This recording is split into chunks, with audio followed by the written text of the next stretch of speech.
తిరుపతి మెట్లెక్కేటప్పుడు ఈ తప్పు చేయకండి. రోజు వేలాది మంది భక్తులు వెంకటేశ్వర స్వామిని దర్శించుకోవడానికి మెట్ల మార్గాన వెళ్తూ ఉంటారు. కానీ చాలా మందికి తెలియని విషయం ఏంటంటే ప్రతి మెట్టు మీద ఇరువైపులా 2 వైష్ణవ దూతలు ఉంటారు. వాళ్ళు ప్రతి భక్తుణ్ణి గమనిస్తూ ఉంటారు. అసలు వాళ్ళు మెట్లపైన ఎందుకు ఉంటారంటే పూర్వం ఈ వైష్ణవ దూతలు కూడా మనుషుల్లాగా వెంకటేశ్వర స్వామిని దర్శించుకోవడానికి పోటీ పడేవారు. అయితే ఆ దూతలతో మనుషులు పోటీ పడలేక చాలా మంది వెంకటేశ్వర స్వామిని దర్శించుకోలేకపోయేవారు. అది చూసిన వెంకటేశ్వర స్వామి తన వైష్ణవ దూతలకి ఒక షరతు పెట్టాడు.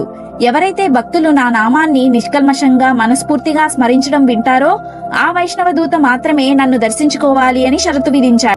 ఈ కారణంగా వైష్ణవ దూతలు మెట్లకి ఇరువైపులా నిలబడి మనస్ఫూర్తిగా స్వామి నామాన్ని జపించే భక్తుడి కోసం వేచి చూస్తూ ఉంటారు.